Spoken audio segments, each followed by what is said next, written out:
আসসালামু আলাইকুম রহমতুল্লাহ।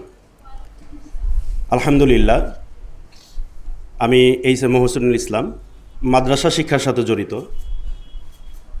আমি কোরআনের হাফেজ। আল্লাহ বলেছেন, কদ আফলাহা মান জাক্কাহা ও কদ খাবা মান দাস্সাহা। যে নিজেকে পরিশুদ্ধ করতে পারল সে সফল হয়ে গেল। আমার দীর্ঘদিনের যে পিপাসা, যে এই আয়াতে আল্লাহ যে বলেছেন পরিশুদ্ধ হওয়ার কথা, আমার কাছে মনে হয়েছে যে এখানে এসে সেই পরিশুদ্ধ হওয়ার গভীর তত্ত্ব এখানে পেয়েছি। শেষ কবে একাধারে 6 ঘন্টা ঘুমিয়েছিলাম এটা আমার মনে নাই। বিগত এই 3 দিন আমি একাধারে 6 ঘন্টার উপরে ঘুম হয়েছে আমার।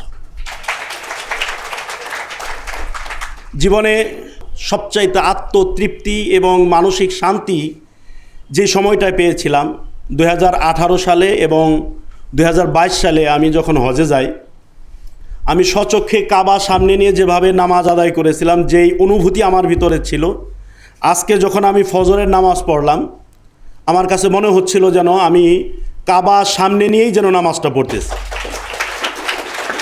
আমার শ্রদ্ধেয় একজন উস্তাদ, ওনার একটা কথা ছিল,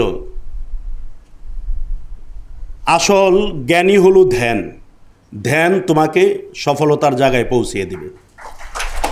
আজকে সেই কথাটার বাস্তব রূপ এখানে এসে দেখতে পেরেছি। আমরা বাইরে থেকে অনেক ইসলামী শরিয়ার সাথে সাংঘর্ষিক অনেক কিছু আমরা শুনেছি, কিন্তু আমি আমার ক্ষুদ্র জ্ঞানে যতটুকু এই কোর্সের মধ্যে যতটুকু দেখেছি, গুরুজির একটা কথার মধ্যে আমি ইসলামী শরিয়ার সাথে সাংঘর্ষিক কোনো একটা শব্দও পাইনি।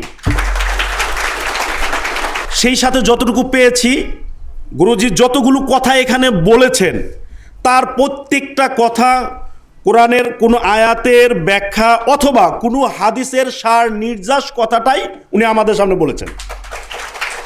এজন্যে আমি কোয়ান্টাম পরিবারের সাথে সংযুক্ত হতে পেরে নিজেকে সৌভাগ্যবান মনে করছি। কোয়ান্টামের সাথে আছি, থাকবো ইনশাআল্লাহ। অতি শীঘ্রই আমরা দেখতে পাবো বাংলাদেশের 18 কোটি মানুষই ইনশাআল্লাহ কোয়ান্টামের সদস্য হবেন। আল্লাহ যেন আমাদের এই বসাকে কবুল করেন। আসসালামু আলাইকুম।